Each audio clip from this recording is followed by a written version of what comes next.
has been a local favorite since 1981. They offer one of the most extensive menus in the Twin Cities. Favorites include the sesame chicken, imperial beef, and Peking duck.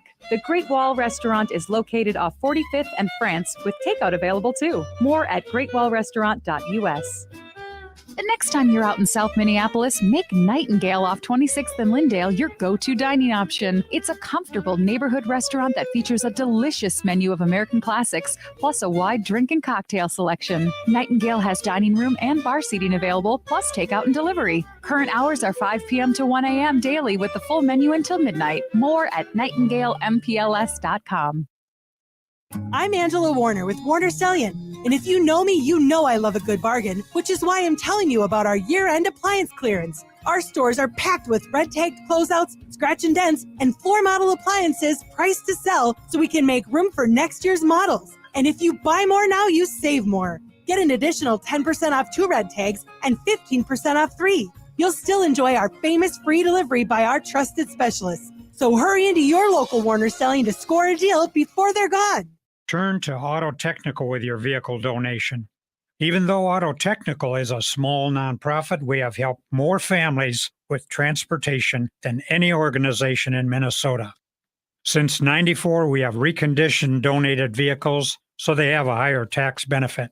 Call Richard at 612-919-5526, 612-919-5526, or autotech.org.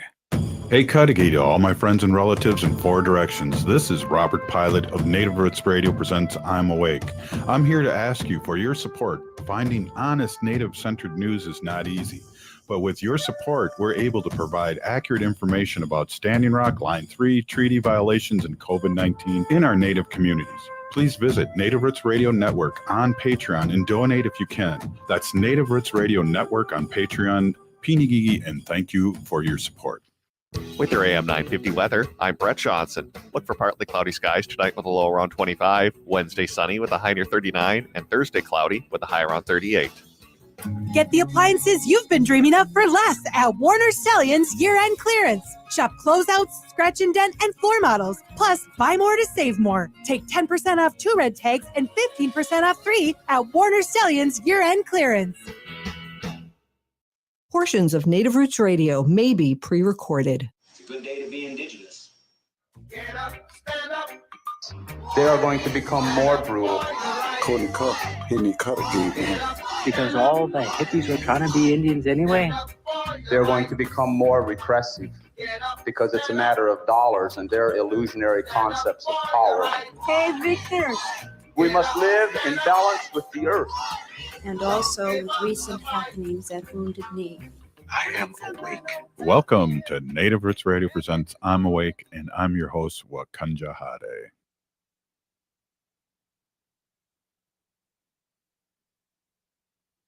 Presents I'm Awake, and I'm your host, Robert Pilot. Hey, we discuss local, national, Native news and events. And as you know, Haley, Native issues are human issues, and human issues are Native issues. You are right, Dega. This portion of the show is presented in partnership with Little Moments Count. Little Moments Count is a statewide collaborative focused on helping parents and caregivers learn about the importance of brain development in the first 3 years of life. Well, you know, that's a coincidence. We have Barb on, and Barb's one of our all-time great guests here. And I just want to introduce Barb Fabre.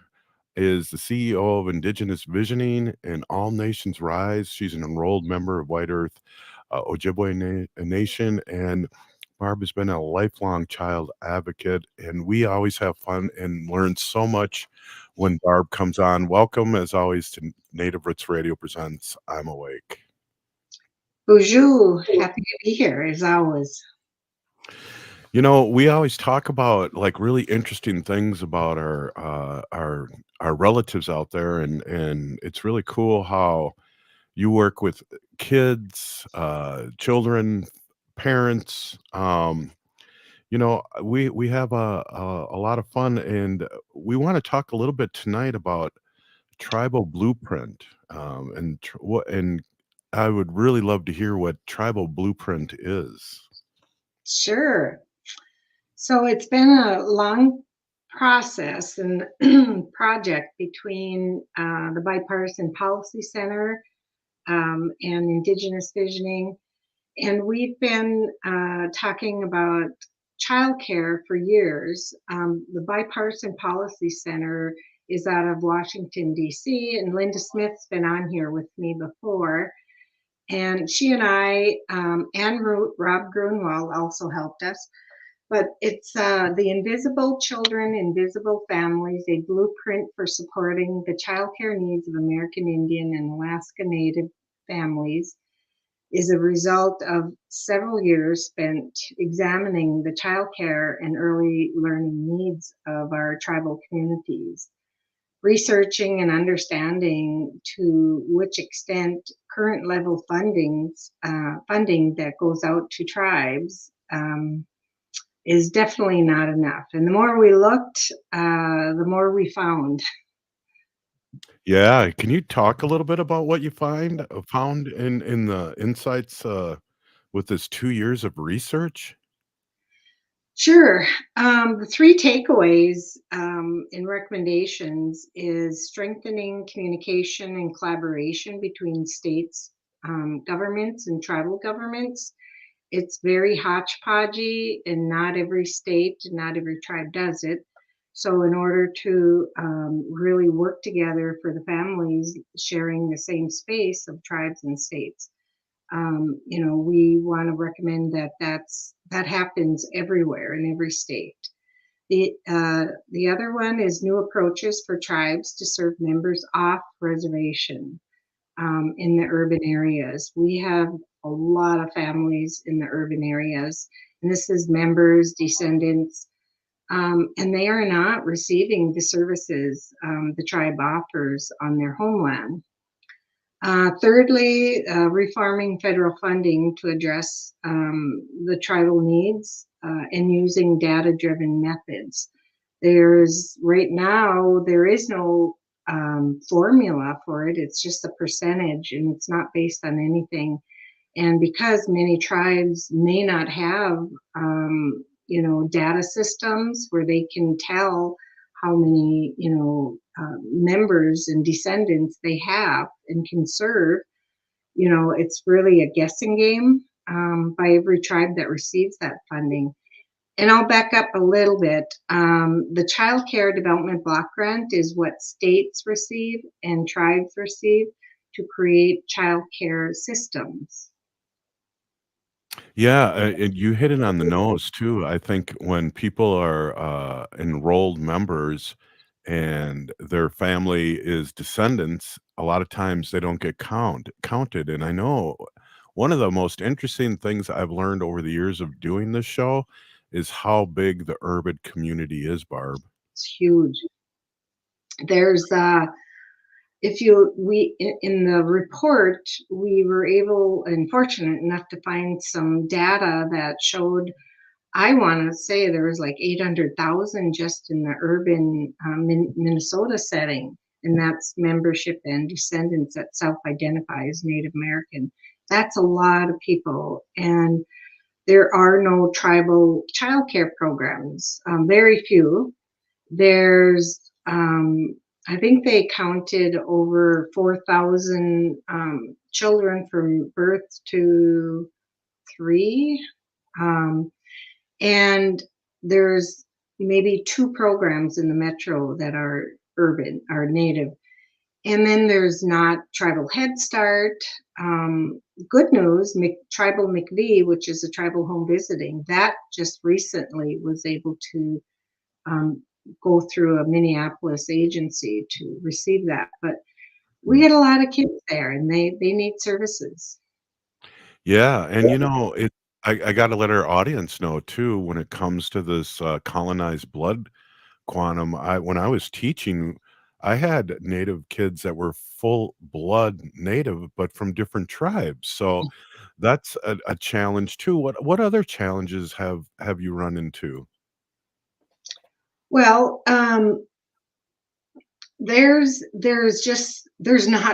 nobody has the right data, not even the census. And you know how the census is in Indian country, it's kind of hit and miss. And, but there's just so many families that are not receiving services. And that's what we wanted to highlight in this, and especially in the urban communities across the states. And if we want our children to be in high quality, culturally relevant, where the childcare provider is from looks like them, talks like them, that's huge. That means a lot to children and families. Exactly. Hey, we're here with Barb Fabre, and we're talking about the tribal blueprint research, which is really opening up some eyes, I imagine, through this research. And we're talking a little bit about that. There's some recommendations. What are some of the recommendations that came out of this? Well, we definitely want to have more states to have annual tribal consultations. And it's a two-way street. We also encourage tribes to reach out to their states if it's not happening, because by talking and working together, they can help identify the needs and come up with solutions to serve our families in the urban setting. There's a lot that can happen when tribes and states meet. And like I said, there's some that do it very well, and there's many that don't do it at all. And that's such a disservice to families, both on the reservation and in the rural or in the metro areas. So, and we found that the data, it doesn't represent our people, both on the reservation and in the urban setting. So we need to get a handle on that so that we can have our fair funding. Yeah, absolutely. Hey, Barb, hold on for another segment. This is always really interesting talking to you about this, and especially with this tribal blueprint research and what it's telling us. Thank you for being on, and we're going to grab you on another segment here. This is Native Roots Radio presents I'm Awake, and we'll be right back after this short break.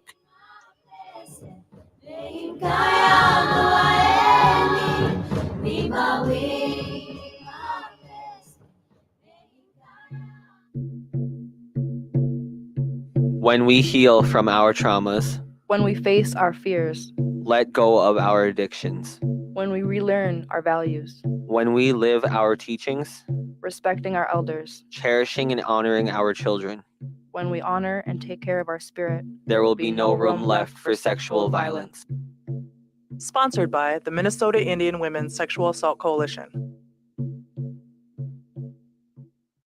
Hi, I'm Claudia with MinSure, Minnesota's official health insurance marketplace. With MinSure, you can compare health plans from multiple companies and get free help from a trusted expert. Whatever health plan you choose with MinSure, it's guaranteed to cover essential benefits, so you can get the care you need. See if you qualify for discounts, available only through MinSure. If you need quality comprehensive health insurance, get started now at minsure.org.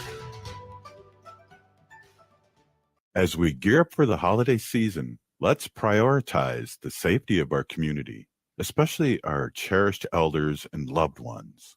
As you plan your holiday gatherings, remember, whether you're young or in good health, you could still unknowingly spread COVID-19. The key to a safer celebration is getting vaccinated. The newest vaccines are authorized, effective against current variants, and FDA approved for ages 6 months and up. So here's the call to action. Be a vaccinative. Protect yourself and your loved ones. Getting vaccinated before your holiday gatherings is a powerful way to ensure a safer and happier time for everyone. Let's honor our elders by preserving their wisdom and stories for generations to come. So be a vaccinative this holiday season. Find more information, including clinics with free vaccines, at vaccines.gov. This message is brought to you in partnership with the Minnesota Department of Health. Hi, this is Representative Sharice Davids from Kansas. I'm Ho Chunk, and you're listening to Native Roots Radio. And we're back to Native Roots Radio presents I'm Awake, and this is Robert Pilot. This portion of the show is presented in partnership with Little Moments Count. We're excited to have this partnership on Native Roots Radio and get to host great guests here and have conversations around early childhood development, because we know that our next generations are so, so important to our community. You can learn more at littlemomentscount.org. Hey, thanks, Haley. And we're here with Barb Fabre, and she's the CEO of Indigenous Visioning and All Nations Rise. And we're talking about the Tribal Blueprint Project. And I think I accidentally called it the Tribal Blueprint Research, but it's a project. And we're kind of talking a little bit about the recommendations that are coming up. And right now, I'd like to find out a little bit about communication and collaboration, and if there's some cool examples you can give our listening audience about that. Sure. So one of the biggest things that we just talked about was the data. So as you know, tribes don't have many tribes don't have a data system.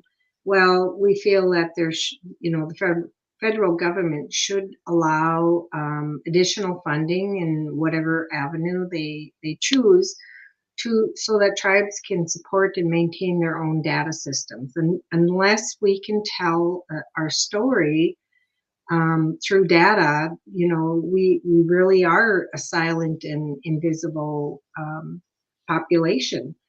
And so, BIA, for example, I believe they only count the tribal members, but that doesn't, count the descendants, the second, third, fourth, fifth generation. I'm with you, Robert. The blood quantum needs to go. It's hurting our people and our tribes in the future.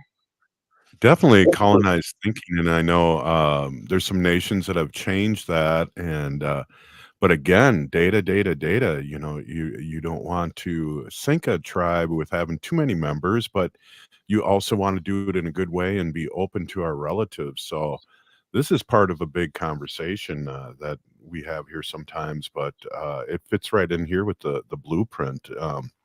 We need to reach out to our relatives and help them and support them. That what else do you think about the strategies? I mean, how do we advocate and for recognizing and supporting the needs of these young ones that are beyond the reservation boundaries, like we're talking about? Right. If we had, I don't even know if tribes have that data of members living off the reservation, whether it's members or descendants. I don't think anybody has that. And if federal funding is based on the number of members, and I Right. say that loosely, then we're not counting all of our members and descendants. We're doing a disservice to our tribes by not providing that. So, it's all in the data.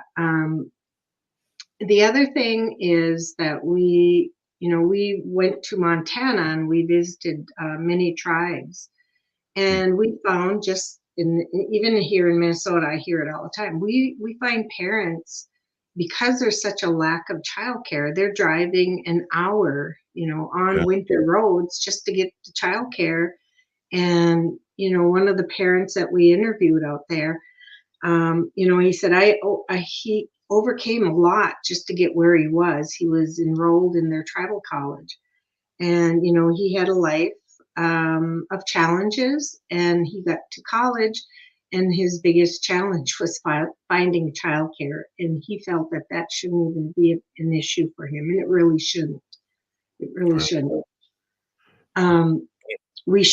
We should be able to also license childcare providers in the metro area, again, so that children are, with um, people that look and talk like them, and there's familiarity with our environments and our cultural and language. So there's just so many gains for tribes if many of the recommendations, are looked at and even changed on the federal level. Right. There's just so many things happening in the urban area, and there's many families that are not receiving those services. So just think about that. They're not receiving tribal Head Start, and many families live off the reservation for many reasons, and many is, economics. They have to go to the city to find the jobs because there isn't a lot on a reservation.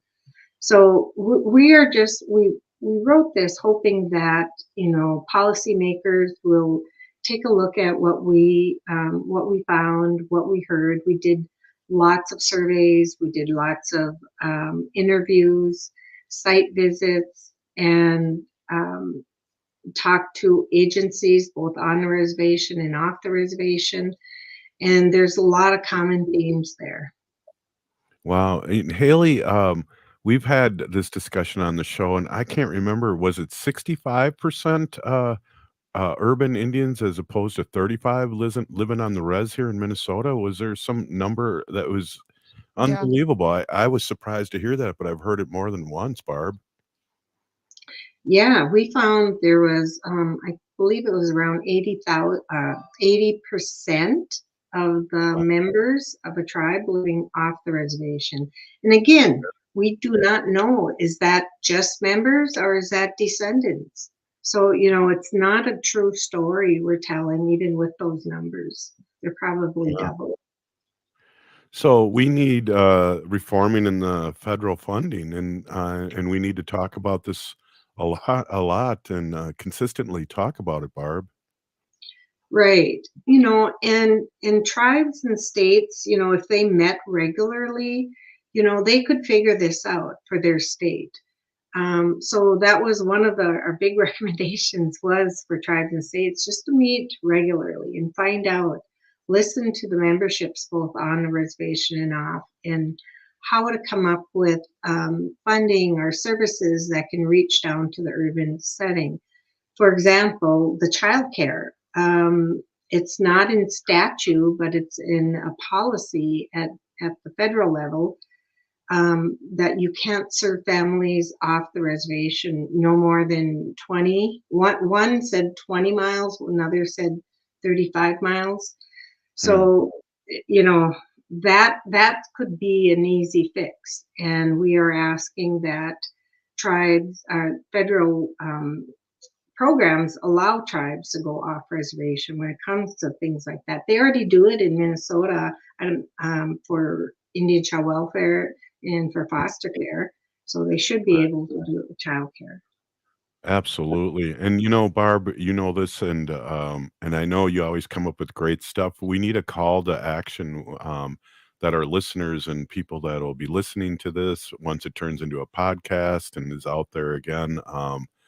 What kind of call to action, especially with the policymakers, can we do as citizens or support you in Indigenous visioning and All My Nation Rise? How can we do that? Talk to your legislators seriously, and talk to them and tell them your story, and ask them why. If you're living in Minneapolis, for example, why your tribe can't support you and your children with quality childcare. Just like Little Moments Count, we're all about making sure that children 0 to 5 or 0 to 12 are getting high quality. Our kids are not, they're hurting in school, and they're arriving at school not ready. And so when they're not ready, they have to catch up. And, high quality childcare, Head Start, Tribal Head Start, all those programs are there to ensure that children are ready.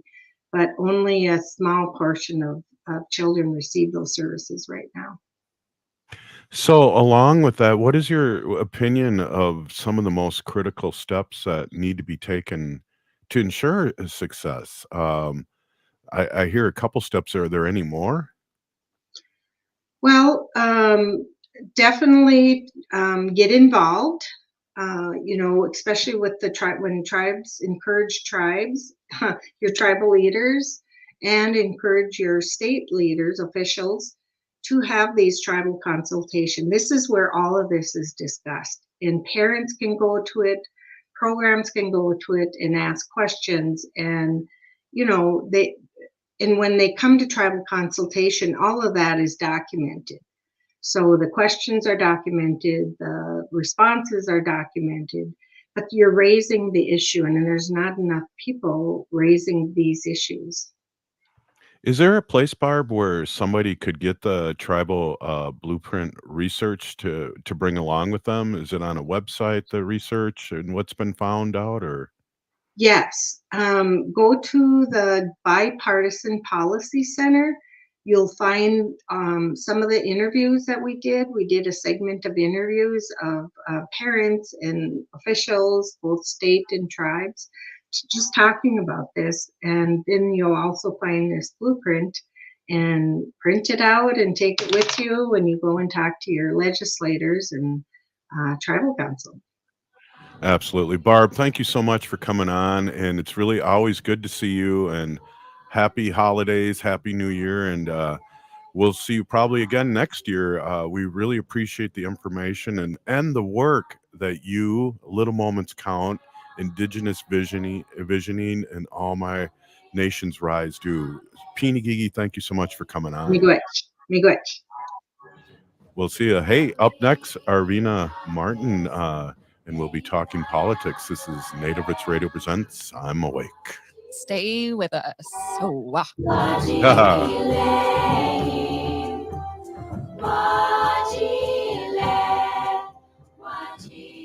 Unveil the captivating world of Native photography at the Minneapolis Institute of Art. Their new exhibit, In Our Hands, Native Photography 1890 to Now, turns the camera around and puts Native photographers in control, featuring hundreds of photographs captured by generations of First Nations, Métis, Inuit, and Native Americans. You'll view the world through their lens, revealing the beauty and complexity of Indigenous heritage.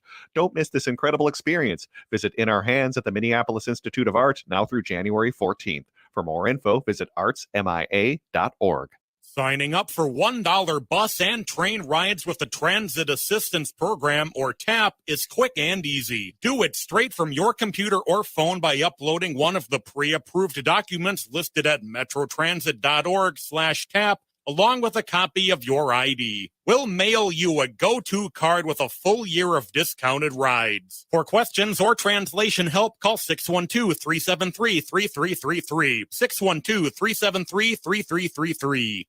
Hi, I'm Claudia with MinSure, Minnesota's official health insurance marketplace. With MinSure, you can compare health plans from multiple companies and get free help from a trusted expert. Whatever health plan you choose with MinSure, it's guaranteed to cover essential benefits, so you can get the care you need. See if you qualify for discounts, available only through MinSure. If you need quality, comprehensive health insurance, get started now at minsure.org.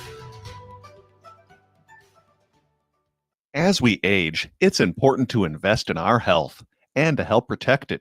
Like the flu, COVID-19 is always changing. That's why it's important to stay up to date on your vaccines. By getting the flu and COVID-19 vaccines, you can renew your body's defenses and lower the risk of getting sick. Get your health boost and protect yourself against the flu and COVID-19. Find vaccines near you at vaccines.gov. That's vaccines.gov. Hi, I'm Mary T, inviting you to experience our integrative Mary T Health and Wellness Center, offering physical, occupational, speech, and lymphedema therapies.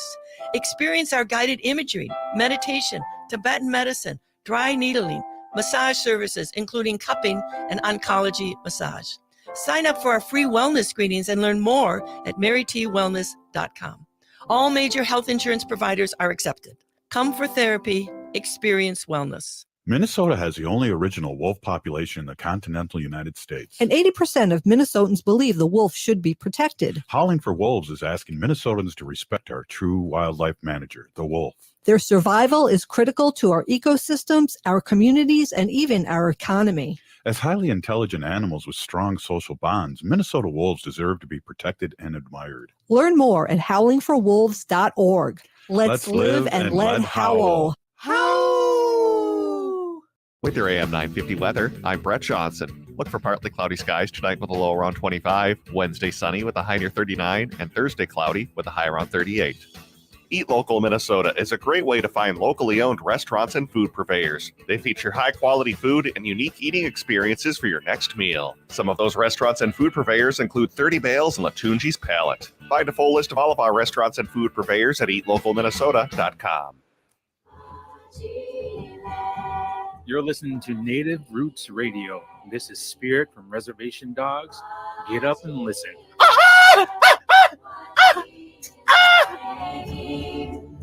Welcome back to Native Roots Radio presents I'm Awake, and this is Robert Pilot. This portion of the show is supported by the Minnesota Indian Women's Sexual Assault Coalition. You know, it's Wednesday, and we're really excited to have our friend, our Ho-Chunk sister, Arvina Martin on, and she's executive director of Emerge Wisconsin, and then just all around groovy person too, because we talk about a lot of things here, and we also talk about Emerge, and what better time, we have less than a year before election to really get our friends to run for office, and Emerge supports women across the state of Wisconsin. Welcome. Well, thank you so much for having me. I almost said welcome as well. Yeah. That's right. Arvina is and might have to. I'm going to go to New York in a week or so. Might have to host again. But I talked to our president of Ho-Chunk Nation about coming on Wednesday with you, and we can have just a whole hour of round robin fun. That would be awesome. I would be super excited to do that. Yeah.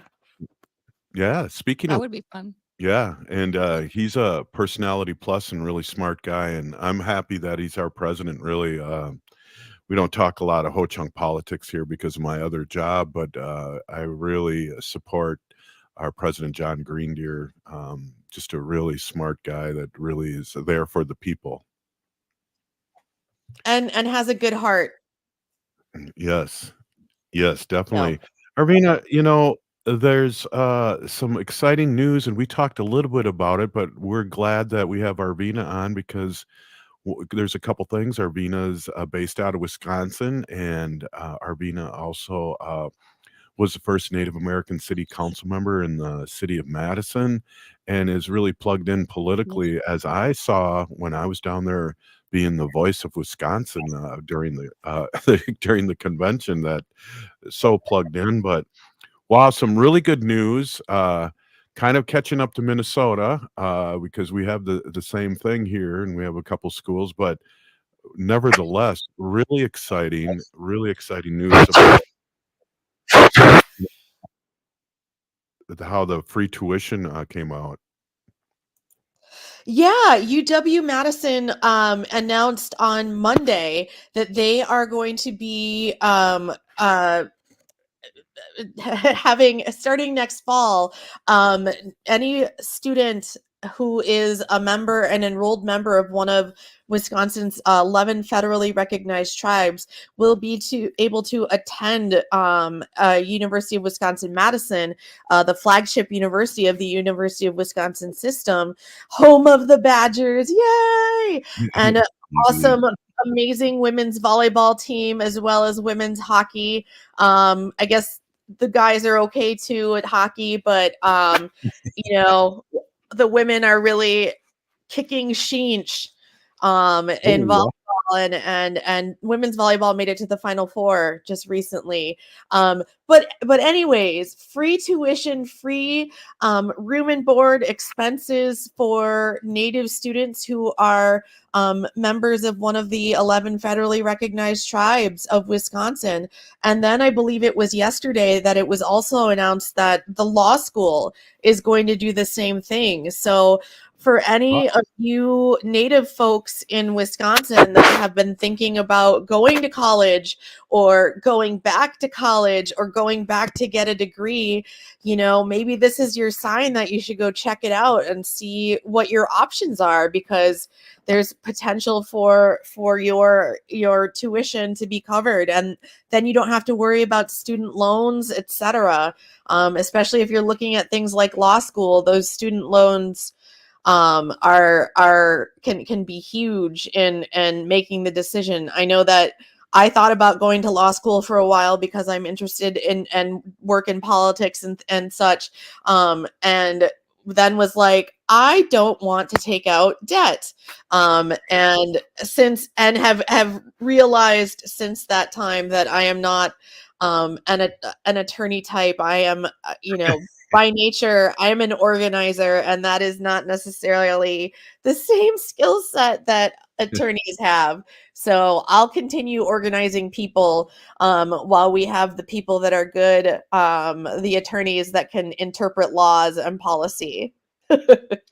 Yeah, absolutely. Not everyone can do the same thing, but I think you'd be a good lawyer too. I think, there's all different kinds of laws, so you don't have to, you don't have to, be my lawyer when I get all these speeding tickets in Wisconsin. So there's other kinds of law, but we without putting a damper on things, my understanding is the Republicans, certain Republicans don't like that.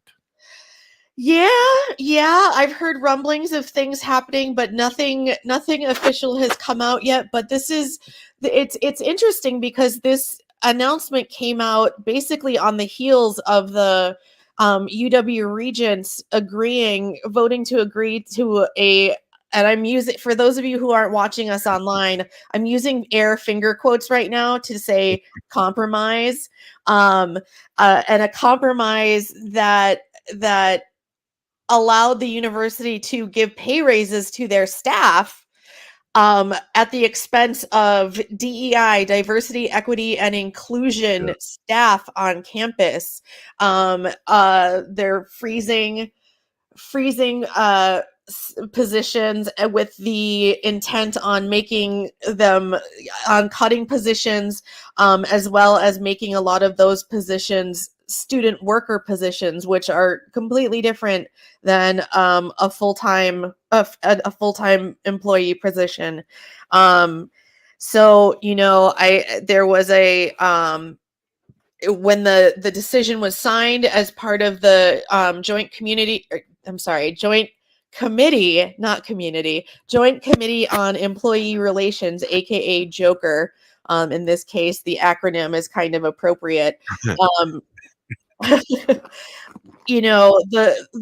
The agreement was signed, but the state assembly speaker, Robin Voss, said, well, this is just the beginning of our fight against DEI, and Wisconsinites don't care about diversity. And so I don't expect that this announcement is going to go over without comments. The good thing for this position, or for the tuition, is that these scholarships, this funding, is coming from private sources, so it's not coming from the state at all. So they can't really do anything about that particular piece of the puzzle. But I'm sure we're going to hear about more attempts to cut staff, more attempts to cut programs that really do great things for particularly BIPOC students on campus. It's a pretty lonely place. It can be a pretty lonely place on a giant campus when there aren't that many other BIPOC folks. And the work that the DEI staff do in order to retain students of color, but also to make sure that their experiences on campus are good and positive. I mean, that's a really hard thing to measure, and it can't really be measured, as in like there are this many students and now it's grown, when that's not necessarily what is the point of these programs. And you know, I think about the events that Wongshik, the UW undergrad student group for Native students, the events that they put on for Native November, culminating, and I know we talked about it, culminating in Dallas Goldtooth coming to speak on campus. You know, they did a lot of events. A lot of that was spurred on, you know, students did the work for that, but they were assisted by staff. There was money available, and this is it was this, I mean, this is 1 month out of the year, and it was, I know it's how important it is to have events that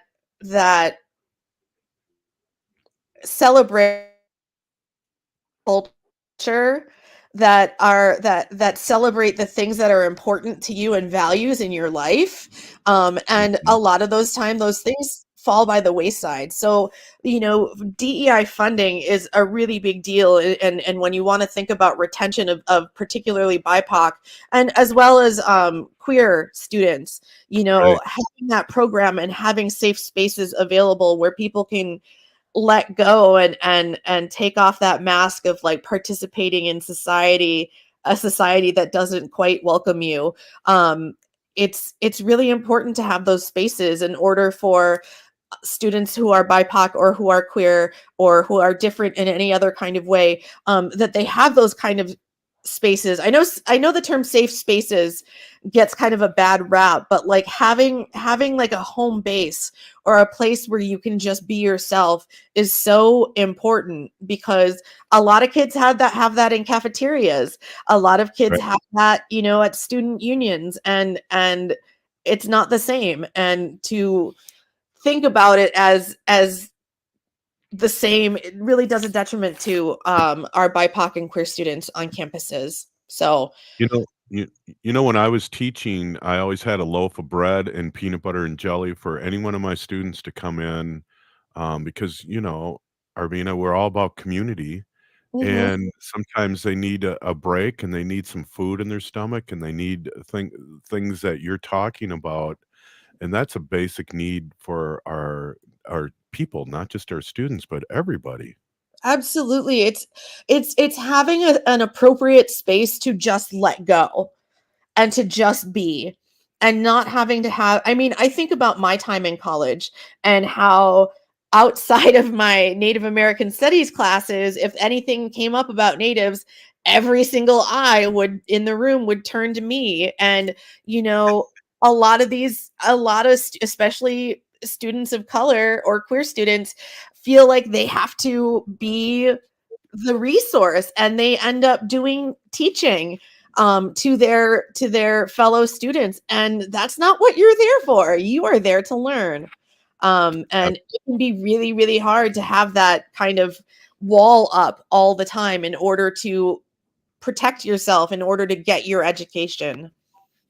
Hey, we're with Arvina Martin, Executive Director of Emerge Wisconsin, and we got another segment with Arvina, and we're really excited. And I want to get her take on Minnesota's new flag, and then talk about a little history of the Madison city flag. I have a story to tell you before you bring up your story. Ooh. Yes. Yeah. Hey, this is Native Roots Exciting. Native Roots Radio Presents I'm Awake, and we'll be right back after this short break. Stay with us.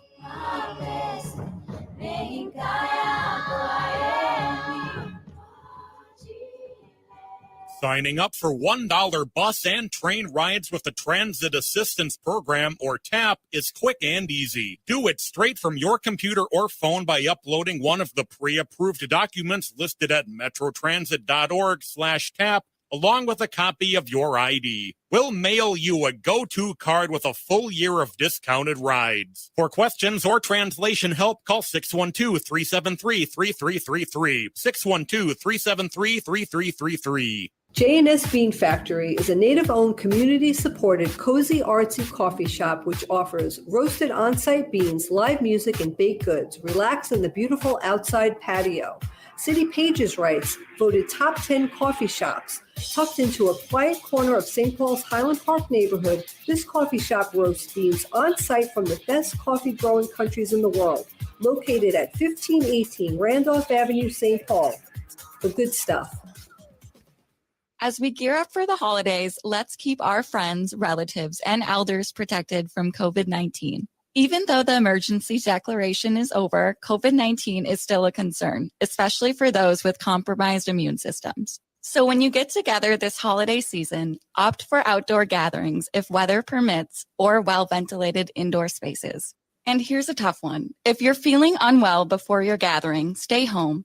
It may not be much fun, but it goes a long way towards keeping our cherished elders healthy. After your event, keep an eye on your health. Test if you notice symptoms. If you're traveling in crowded places like airports, put on a mask for that extra layer of protection.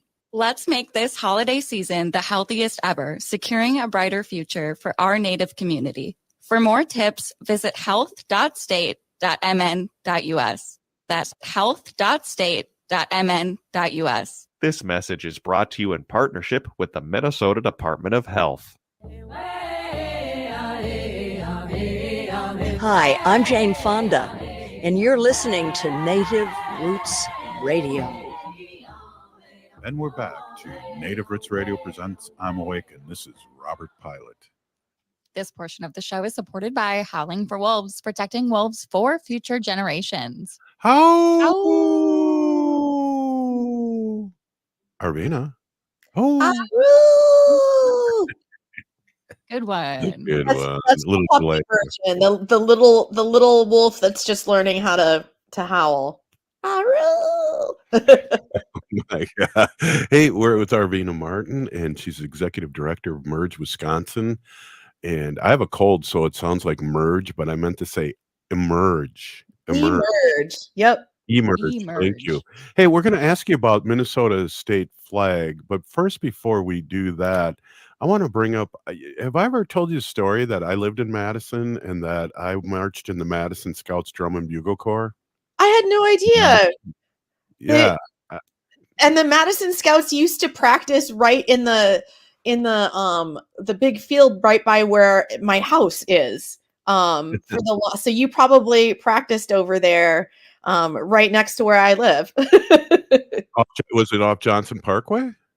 No, it was off of Mineral Point on Seago Road. It was at the time Van High School, middle school, and now Alma Hamilton.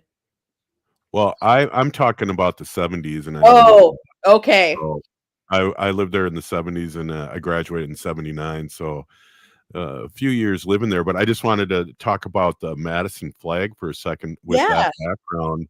And so the Madison, the history of the Madison flag, Rick and Dennis Stone, who were members of the Madison Scouts Drum and Bugle Corps, designed this flag when they were kids in 1962.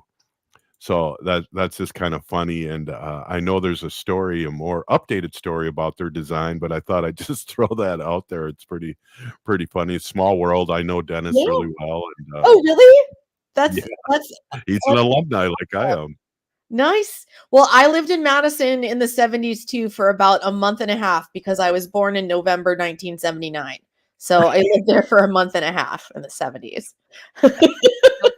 Still counts.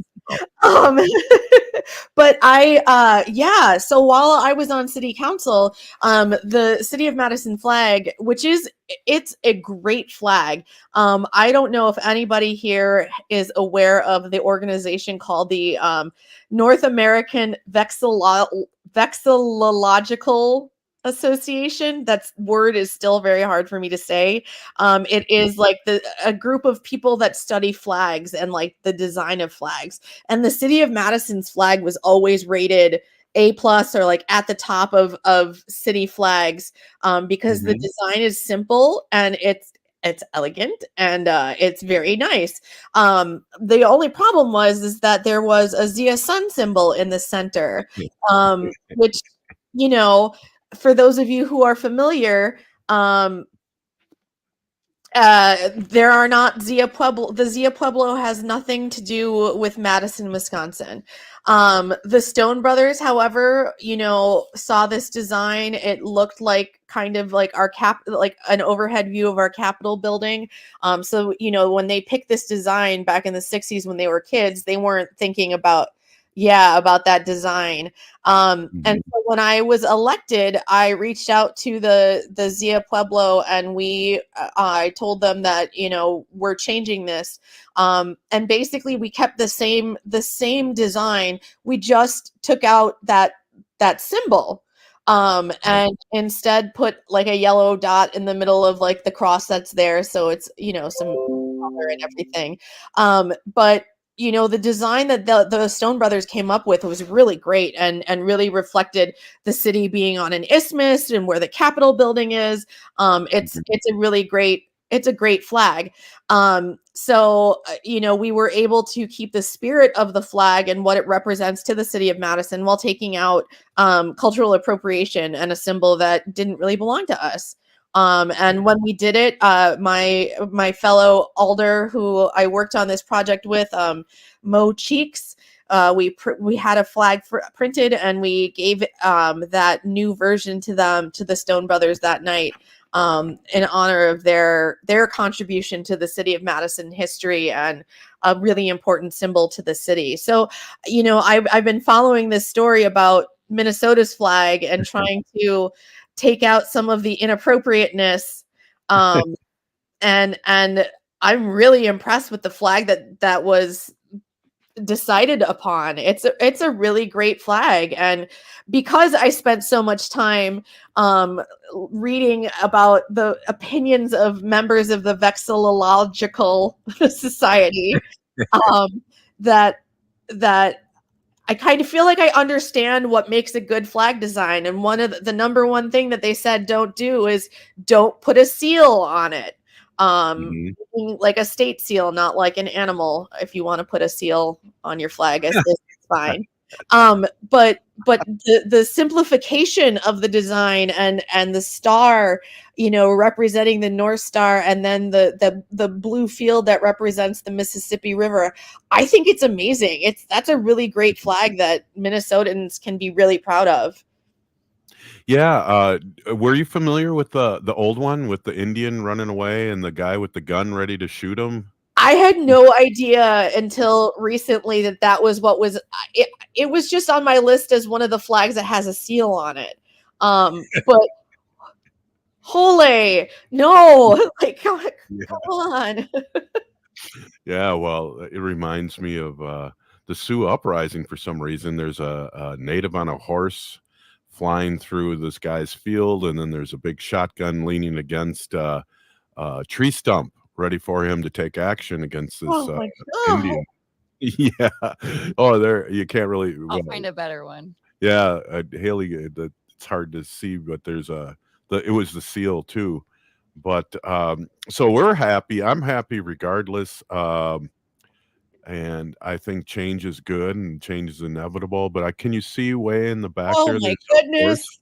Oh my goodness! There's a stump right up there with this farmer to the left of the center of the flag, and he's got a gun ready to do business. Oh, all of you radio listeners, if you could see my face right now, it's not a happy face. It actually reminds me of I can't remember what the name of the town was, but it's in upstate New York, I believe, that has a town flag, and it's supposed to represent like fisticuffs, like some kind of like hand-to-hand combat battle between a native person and a white person. And literally like the picture on the flag looks like they're both standing there, but the white guy looks like he's like reaching out to choke the Indian guy. And I like, to me, that's like South Park levels of like WTF-ness, like I can't, I'm really proud of Minnesota for taking out that, let's be polite and call it questionable imagery. And, people will talk about like, oh, there's all this other stuff that's way more important. Why are we working on this? To which I always say, we can work on more than one thing at the same time. Number one, we can work on the flag, but we can, while working on trying to make sure people have access to housing, food, fresh water, etc. But the other thing is, there is no reason why a flag that represents a state or a city should include, denigrating some of the people in that city by like having them being targets for some pioneers to prop their gun on a stump. You're like how, I don't know. This was well thought out, and it's lovely. It's lovely. You guys have a great state flag. Appreciate it. I like our seal too. It's got the loon in there, but we'll talk about that next week. Yeah. Hey, we won't talk about football the rest of the season unless we're talking about Taylor Swift and her bow. That's so. How about Simone Biles? Her husband plays for the Packers, so we like Simone Biles. I can't remember his name, but I would love to have a Biles jersey. All right. Well, Christmas is coming up, and Haley's rich, so we'll see. Yay! I didn't know that. Hey, Arvina, Pinagigi, thank you so much for being on as always. And your insight was awesome on that. And I'm just ending the show right now. We're still here. We are the seventh generation. And free Leonard Peltier. Don't drive too fast or you will miss Scott Jemama's hot barbecue.